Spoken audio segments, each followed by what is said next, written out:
దేవుని నామానికి స్తోత్రాలు కలుగును గాక. దేవుని ఇంతవరకు స్తుతించి ఆరాధించాం.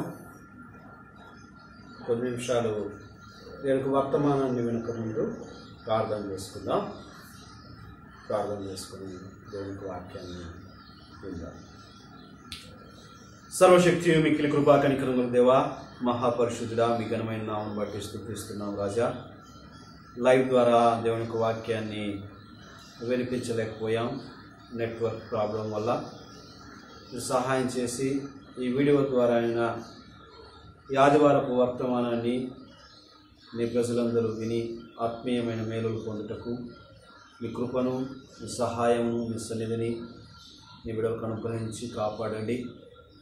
మీరే సహాయం చేసి కాపాడమని, ఈ దాసునైన నన్ను, నేను బలహీనను, కేవలం మంటి లాంటి వాడిని, మీ పాత్రగా, మీ బూరగా నన్ను వాడుకొని అనేక మంది ఈ వాక్యం వినేవారు ఉజ్జీవింపబడుటకు, ఆశీర్వదింపబడుటకు గొప్ప కార్యం జరిగించి ప్రభా మీ రాజ్యం కొరకు సిద్ధపడే వారిగా వారిని బలపరచమని, ఈ వాక్యం ద్వారా సూటిగా ఉన్నట్టుగా మీరు మాతో మాట్లాడి ఈ నామానికే మహిమ తెచ్చుకోండి. మా ప్రియరక్షకుడు, మా ప్రభువు యేసు క్రీస్తు వారి పేరిట ఈ దీన ప్రార్థన అడుగుతున్నాము తండ్రి, ఆమేన్. నాతో పాటు ప్రార్థనలో ఏకీపించిన మీ అందరికీ నా యొక్క హృదయపూర్వకమైన కృతజ్ఞత వందనాలు తెలియజేస్తూ ఉన్నా. లైవ్ ఇవ్వలేకపోయాం, లైవ్ మధ్యలో డిస్కనెక్ట్ అయింది. అందుకే ఈ వీడియో చేసి మీకు వర్తమానాన్ని పంచుకోవాలని నేను ఆశిస్తూ ఉన్నా. దేవుని సన్నిధానంలో వర్తమానం వెనక ముందు ఒక పాట విందాం దయచేసి. నా నీతి సూర్యుడా భువనీయులు యేసయ్యా అనే పాటను మా కుటుంబం తరఫున పాడాలని మేము ఆశపడుతూ ఉన్నాం.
అనుబంధమై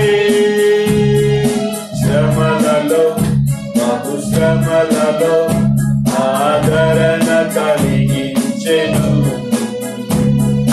వాక్యమే వాక్యమే నన్ను వీడని అనుబంధమై నీ మాటలే జలధారలై సంతృప్తినిచ్చెను. నీ మాటలే ఔషధమై గాయములు కట్టెను. నీ మాటే మధురం రాజులకే మహారాజు కృప చూపే దేవుడవు నడిపించే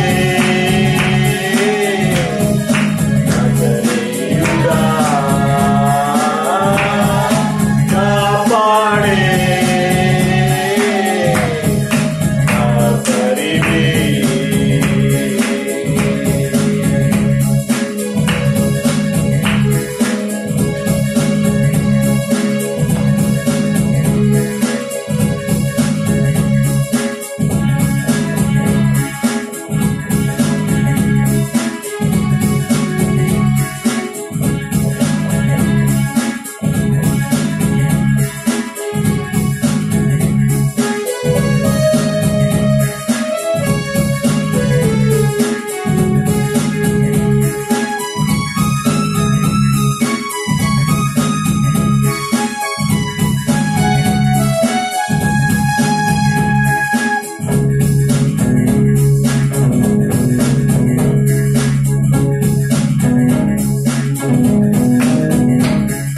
మేలుకై సమస్తమును జరిగించుచున్నావు నీవు.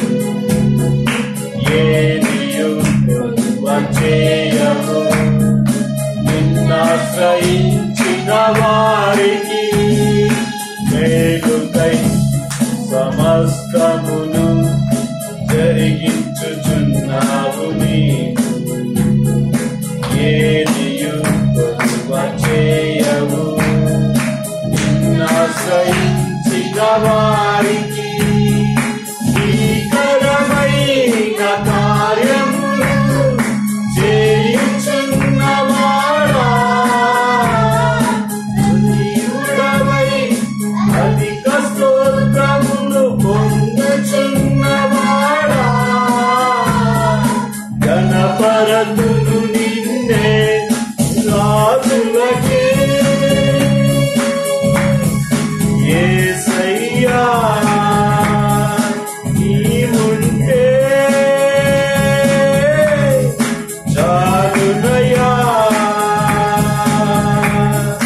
నడిపించే నజరేయుడా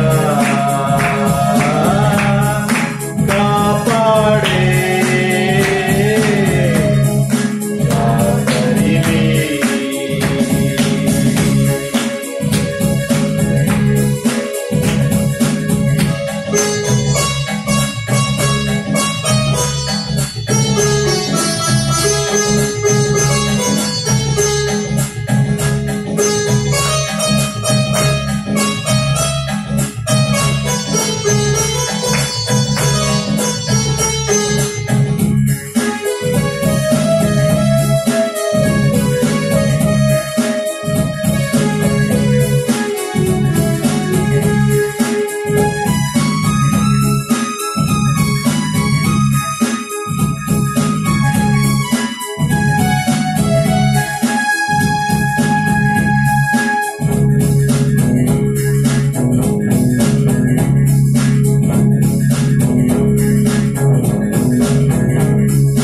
సంగమై నీ స్వాస్థ్యమై నన్ను నీ ఎదుట నిలపాలని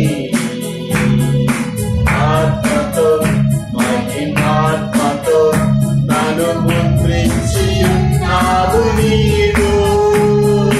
సంగమై నీ స్వాస్థ్య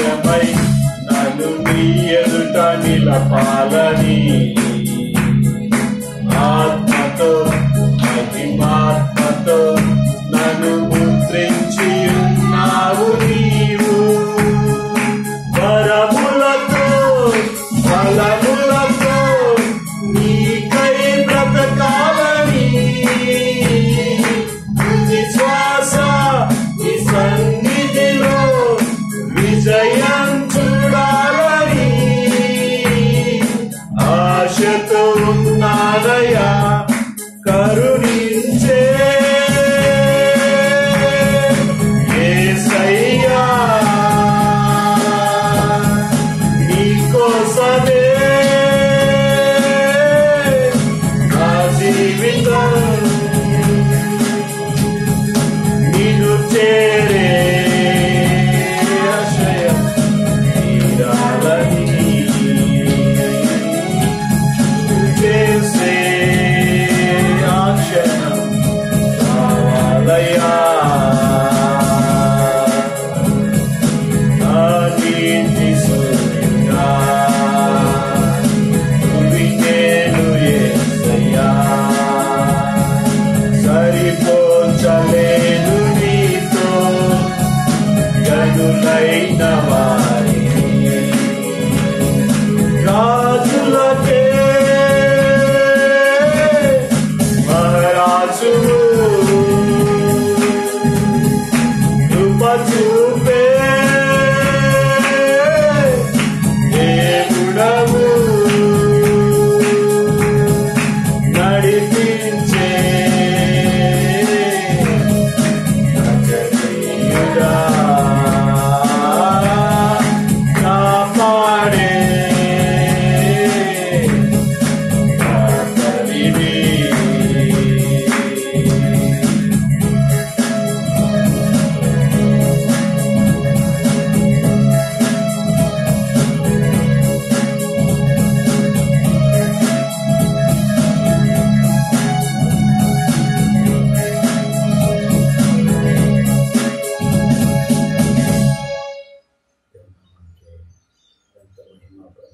చెల్లించుకుందాం.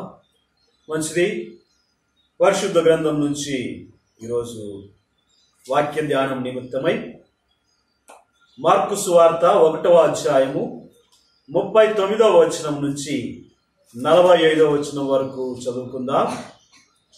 మార్కు సువార్త 1వ అధ్యాయము 39వ వచనం నుంచి 45వ వచనం వరకు చదువుకుందాం. ఆయన గలిలయ అంతటా వారి సమాజ మందిరములలో ప్రకటించుచు దయ్యములను వెలుగొట్టుచుండెను. ఒక కుష్ఠరోగి ఆయన ఎదుటకు వచ్చి ఆయన ఎదుట మోకాళ్ళుని, నీకు ఇష్టమైతే నన్ను శుద్ధినిగా చేయగలవని ఆయనతో చెప్పి ఆయనను వేడుకొనగా ఆయన కనికరపడి చెయ్యి చాపి వానిని ముట్టి, నాకు ఇష్టమే, నీవు శుద్ధుడు కమ్మని వానితో చెప్పాను. వెంటనే కుష్ఠరోగము వానిని విడిచెను కనుక వాడు శుద్ధుడాయను.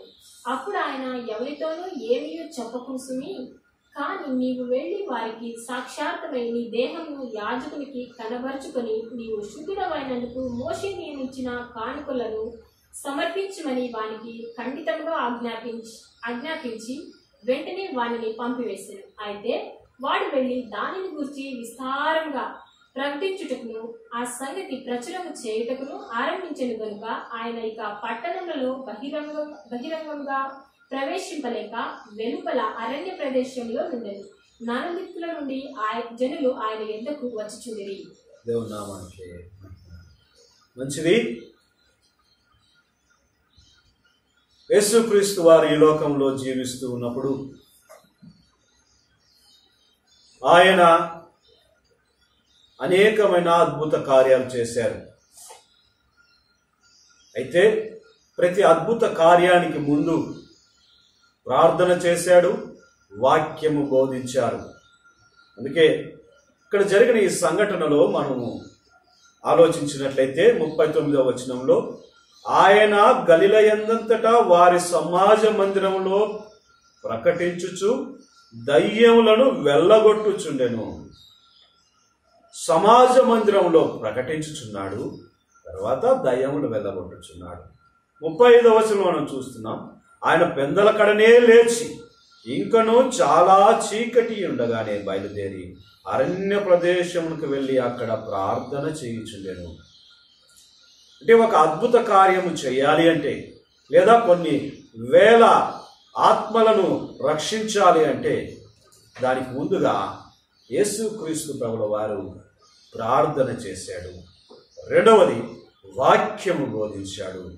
తర్వాతనే వెనువెంటనే అనేకమైన అద్భుత కార్యములను మరి జరిగించినట్టుగా వాక్యంలో మనం స్పష్టంగా నేర్చుకుంటూ ఉన్నాం, చదువుకుంటూ ఉంటే. ఇక్కడ ఒక అద్భుత కార్యము యేసుక్రీస్తు ప్రభుల వారు చేశారు. మనందరికీ తెలిసిన సంగతి, ఈ గలిలయ ప్రాంతంలో ఒక కుష్ఠరోగి ఉన్నాడు. ఆయన యేసు దగ్గరకు వచ్చాడు. ఆయనతో మోకాళ్ళు ఓని, ప్రభువా నీకిష్టమైతే నన్ను శుద్ధినిగా చేయమని ప్రార్థన చేసి ఆయనను వేడుకున్నాడు. ఈ సంఘటనలో కుష్ఠ వ్యాధుల గురించి ప్రత్యేకంగా మనం ఆలోచన చేస్తే, ఆనాటి కాలంలో, పాత నిబంధన కాలంలో లేదా కొత్త నిబంధన కాలంలో కుష్ఠ వ్యాధి అనేది ఈనాటి కరోనా వైరస్ లాంటిది. ఎందుకంటే కుష్ఠ వ్యాధి వచ్చిన వాడు లేవికాండము 13వ అధ్యాయము 45-46 వచనాలు, లేవికాండము 22వ అధ్యాయము 4-5 వచనాలు, లేవికాండము 14వ అధ్యాయము లేదా 13వ అధ్యాయం 14వ వచనము, లేవికాండము 2వ అధ్యాయము మరి 14వ అధ్యాయము 2, 34వ వచనాలు, 33, 55వ వచనాలు మనం చదివితే ఒక ప్రత్యేకమైన విషయాన్ని యెహోవా దేవుడు లేవీయులకు ఆజ్ఞాపిస్తూ ఉన్నాడు. కుష్ఠ వ్యాధి వచ్చిన వారు ముందుగా లేవీయులకు చూపించుకోవాలి.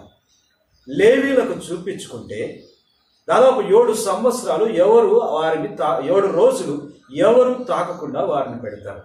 మరలా 7 రోజుల తర్వాత ఆయన వచ్చి యాజకుని కనపరుచుకుంటే కొంచెం నయమైంటే పర్వాలేదు, అది మరలా ఎక్కువైతే మరి 7 రోజులు అనగా 14 రోజులు మరలా వారిని మరి ఆ యొక్క భద్రమైన గదిలో ఎవరు తాకని, ఎవరు ముట్టుకూడని ప్రదేశంలో ఆయన ఉంచుతారని. అది నయం కాకుండా పోతే ఊరు వెలపట ఆ వ్యక్తిని ఉంచడానికి కొన్ని గదులు ఏర్పాటు చేసి అక్కడ నియమించినట్టుగా మనం చూస్తున్నాం. ఈ 2 విషయాలు మనకు అర్థమయ్యేదంటే ఈరోజు మనం వాడుతున్నాం క్వారంటైన్స్ అని లేదా ఐసోలేషన్స్ అంటున్నాం. ఈ 2 ఆనాడే ప్రారంభమయ్యాయి. ఆనాడే కుష్ఠ వ్యాధికి పెట్టినట్టుగా మనం చూస్తున్నాం.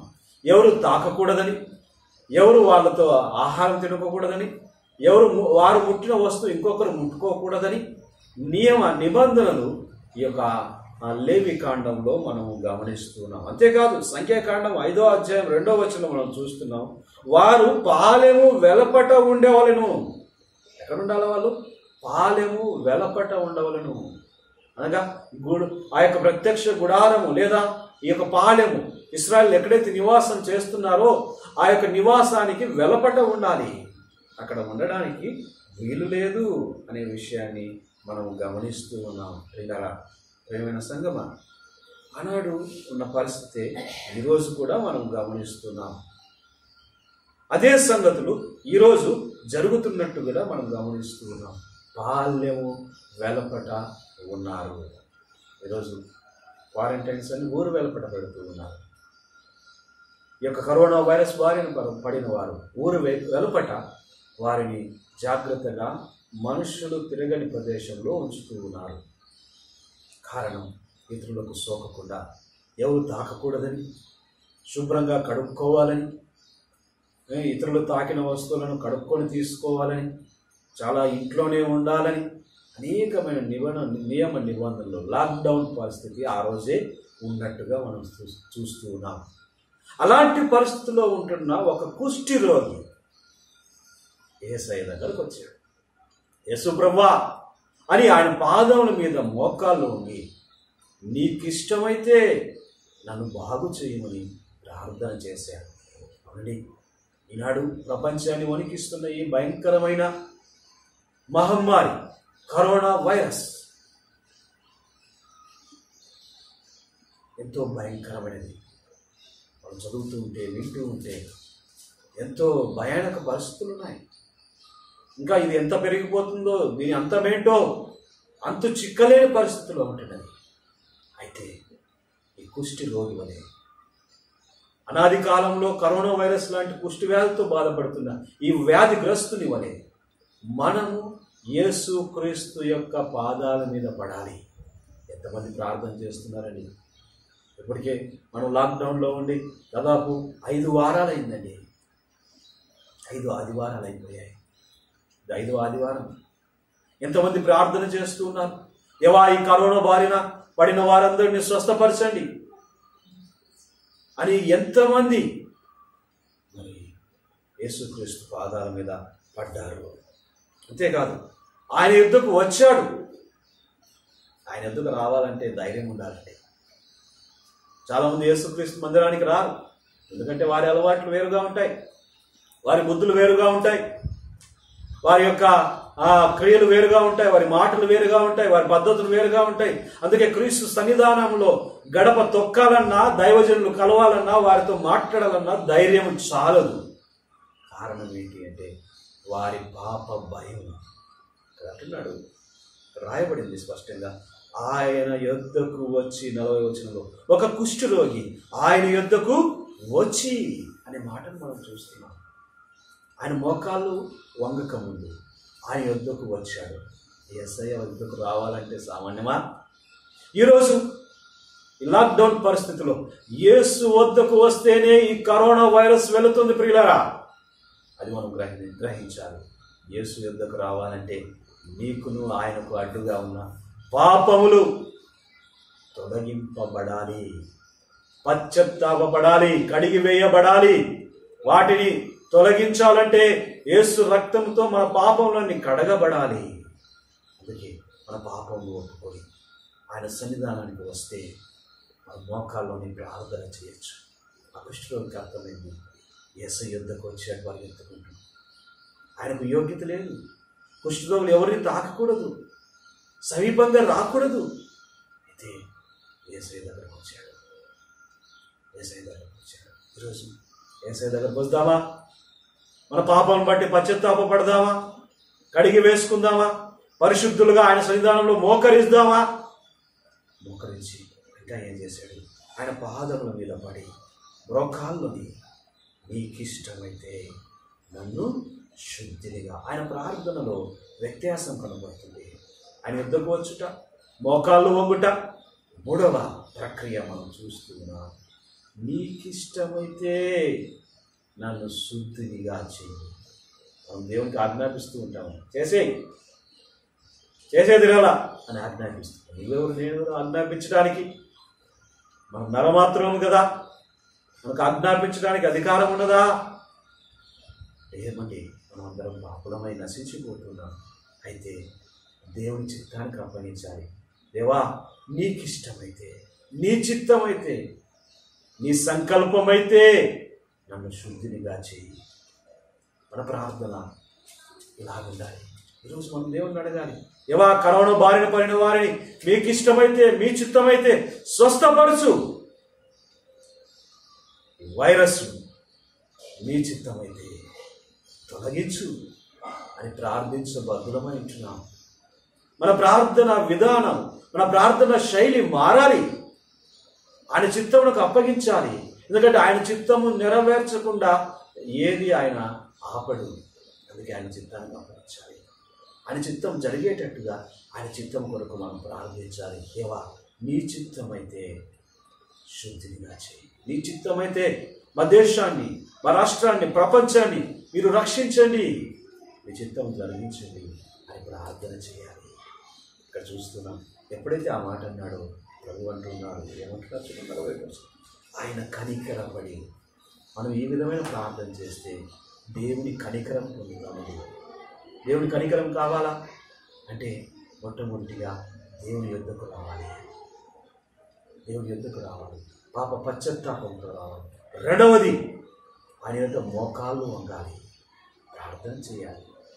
మూడవది, మన ప్రార్థన విధానం ఆయన చిత్తానుసారంగా ఉండాలి. వెంటనే ఆయన ఇచ్చే జవాబు ఏంటి, ఆయన మాట్లాడుతున్న మాట ఏంటి చూడండి, ఆయన కనికరపడ్డాడు.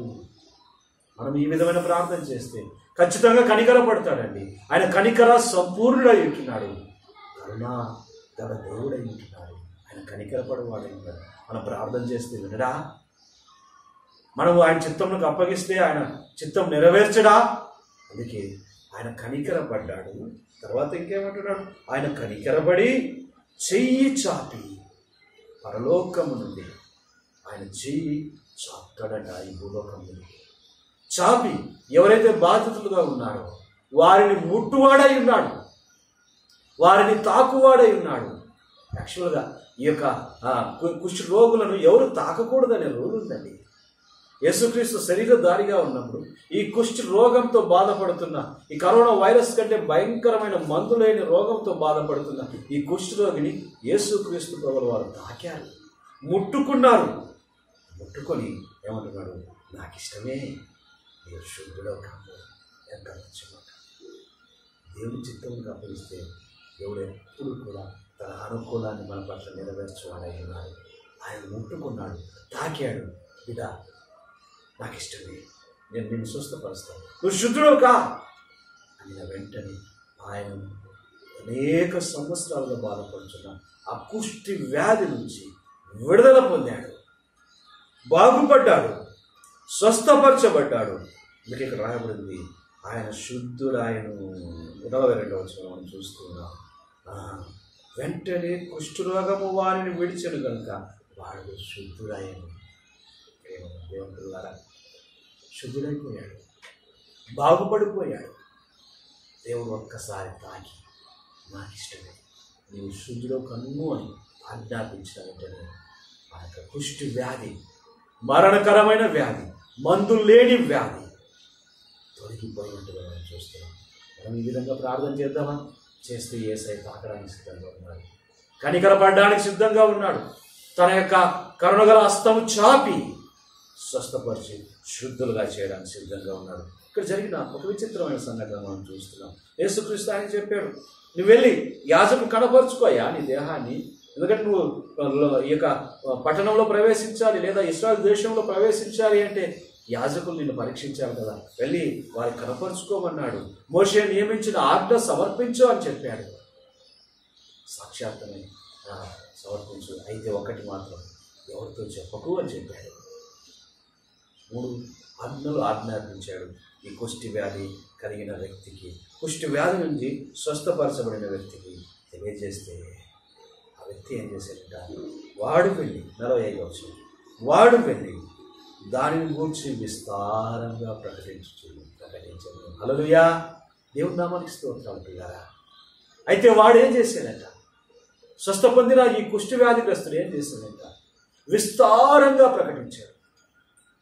అయ్యో, నేను అనేక సంవత్సరాల నుంచి ఈ వ్యాధి నయం కాని వ్యాధి నన్ను చుట్టుముట్టింది, నా వ్రేళ్లను తినేసింది, నా కాళ్ళను తినేసింది, నా యొక్క ముఖానికి గుంతలు పడ్డాయి, రంధ్రాలు పడ్డాయి, నా శరీరం అంతా వాసన కొడుతూ ఉండేది. దీన్ని భరించలేక నేను ఏమైపోతానో అని వేదనతో ఉన్నాను, కుటుంబానికి దూరం అయిపోయాను, బాల్యం వెలుపల ఉన్నాను, ఎవరు నన్ను తాకడానికి వీలేదు, అందరూ ఆహారాన్ని కట్టెలతో అందించేవారు, దేవుడు తాకకుండా దూరం నుంచి ఆహారాన్ని అందించాడు. అలాంటి పరిస్థితుల్లో, అలాంటి వేదనకరమైన పరిస్థితుల్లో ఉంటున్న ఈ కుష్టి వ్యాధిగ్రస్తుడు, నేను స్వస్థపరచబడ్డాను, నేను ఇలా ఉండేవాడిని, ఇప్పుడు సంతోషంగా చూడండి నా దేహం. దీనికి కారణం నా ప్రభువైన యేసుక్రీస్తే. ఆయన నన్ను రక్షించాడు, నా ప్రాణానికి స్వస్థత కలగజేశాడు, నా శరీరానికి స్వస్థత కలగజేశాడు. ఈరోజు నేను ఆనందంగా ఉన్నానంటే మరలా ఈ గ్రామంలో ప్రవేశించాను, పట్టణంలో ప్రవేశించాను అంటే దానికి కారణం ప్రభువైన యేసుక్రీస్తే అని విస్తారంగా ప్రకటించాడు. ఈ కరోనా వైరస్ బారిన పడిన వారు కానీ, దాని కొరకు ప్రార్థించేవారు కానీ దేవుడు జవాబు ఇచ్చినప్పుడు నువ్వు ప్రకటించాలి, మౌనంగా ఉండడానికి వీల్లేదు, ప్రకటించాలి. నా దేవుడు కార్యం చేశాడు, నా దేవుడు కరోనా బారి నుండి నా దేశాన్ని, నా రాష్ట్రాన్ని, నా గ్రామాన్ని, నా జిల్లాని కాపాడాడు, నా సంఘాన్ని రక్షించాడు అని ప్రకటించాలి. ఎప్పుడైతే ఆ కుష్టి వ్యాధిగ్రస్తుడు ప్రకటించాడో వెంటనే జరిగిన సంగతి ఏంటి చూడండి. గనుక ఆయన ఆ పట్టణములో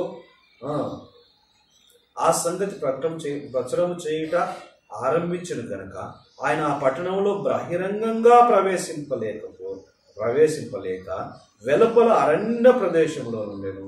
నలుదిక్కుల నుండి జనములు ఆయన యొద్దకు వచ్చుచుండిరి. ఎంత విచిత్రమైన సంగతి జరిగించాడు. ఒక్కడు బాగుపడి పట్టణం అంతా తిరిగి యేసుక్రీస్తు గురించి చెప్పేవాటికి ఆయన ఆ పట్టణంలో ఉండలేకపోయినంత జన సమూహము ఆయన దగ్గరకు వచ్చేసాడు. అందుకే ఆయన అరణ్యానికి వెళ్ళిపోయాడు.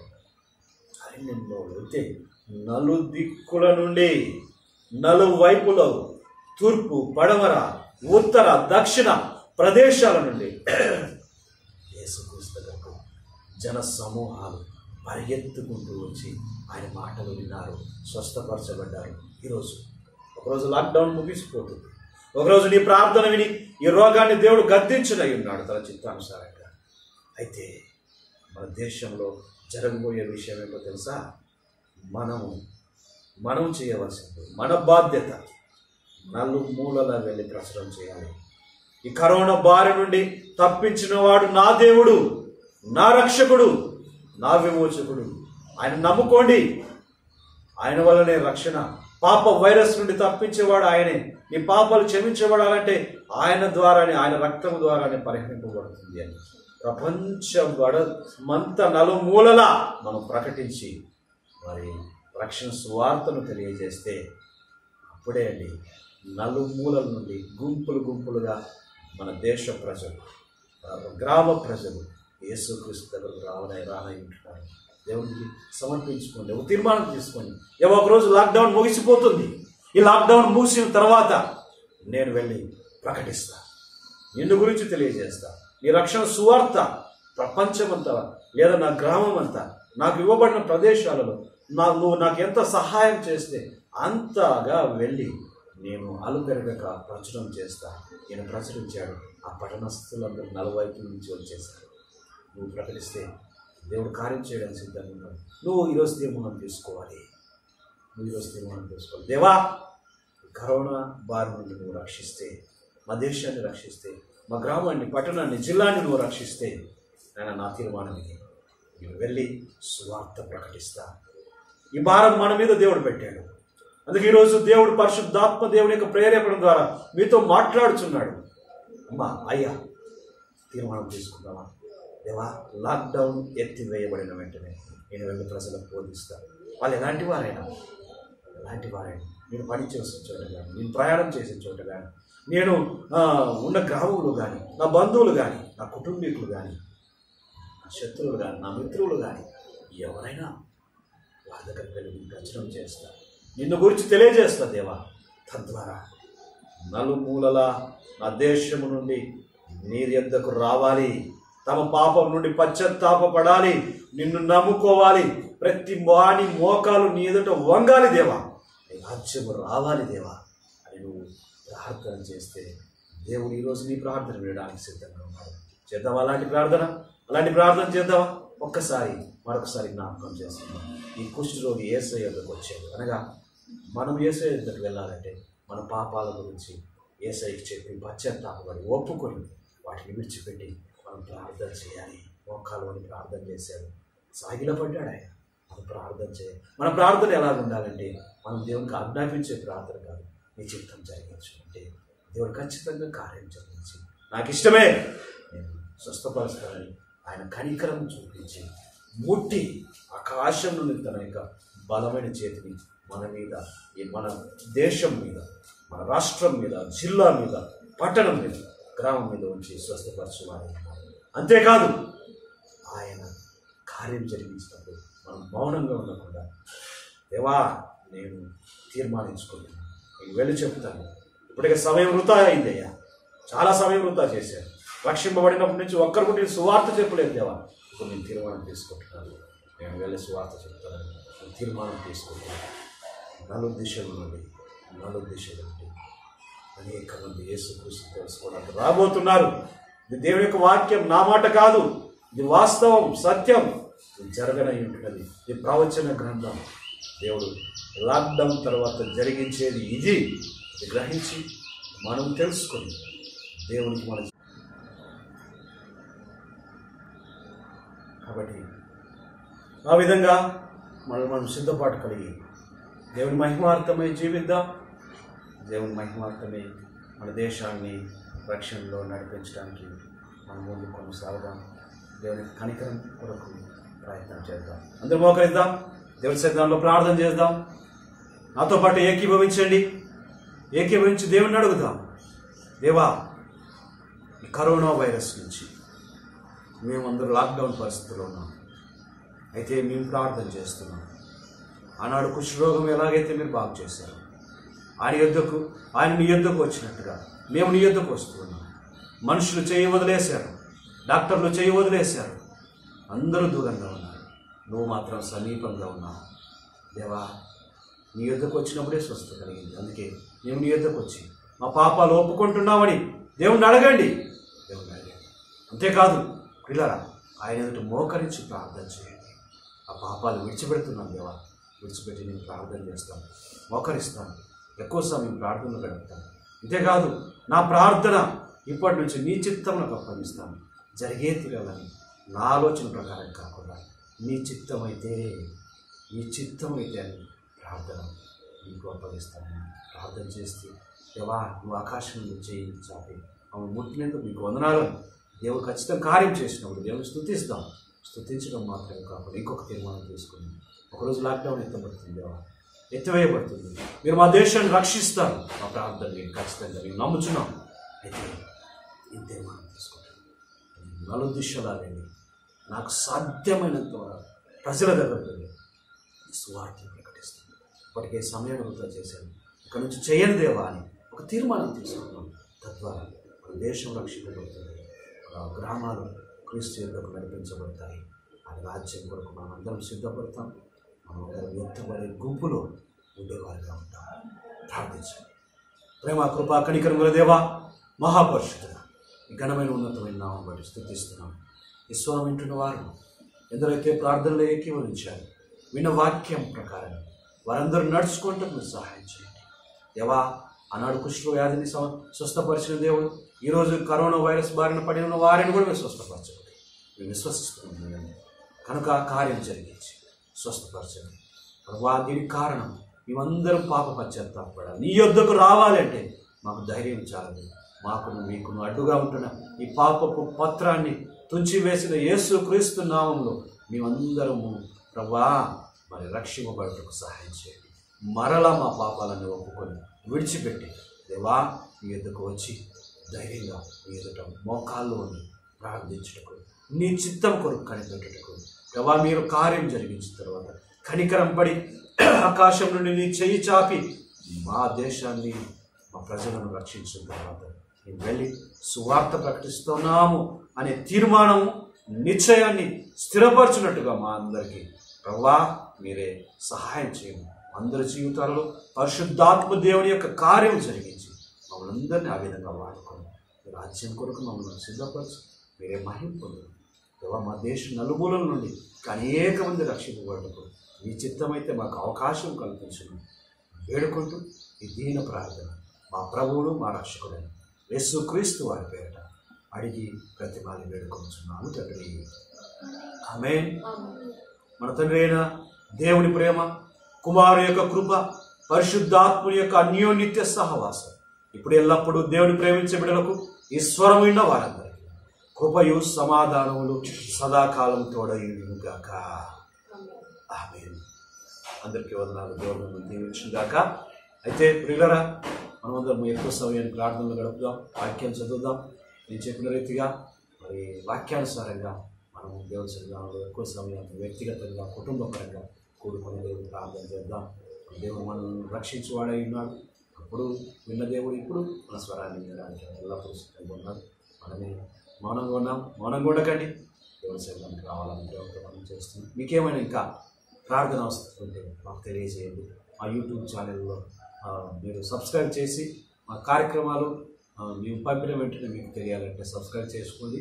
అంతేకాదు మీ అవసరాలు మాకు తెలియజేసినప్పుడు మేము మా కుటుంబం మీరందరూ కలిసి ఏకీభవించి వాటి విషయమై ప్రార్థనల విషయమై మేమందరం దేవుని సన్నిధానం మోకరించి వేడుకుందాం. తప్పక దేవుడు జవాబిచ్చి వాడై ఉన్నాడు. అంతవరకు మనమందరము మరి ఈ యొక్క లాక్డౌన్ పరిస్థితులు కట్టుబడి ఉందాం. మేమైతే మీ యొద్దకు రావాలని, మిమ్మల్ని అందరూ చూడాలని, సంఘంతో కలిసి ఆరాధించాలని ఆశిస్తున్నాం. పరిస్థితులను బట్టి రాలేకపోతున్నాం. దేవుడికి తొందరలోనే మనకు అవకాశాన్ని కల్పించాలని దేవుని ప్రార్థన చేస్తున్నాం. మీరు ప్రార్థన చేయండి. తప్పకుండా ఒకరోజు మరలా పూర్వస్థితి మనకు వస్తుంది.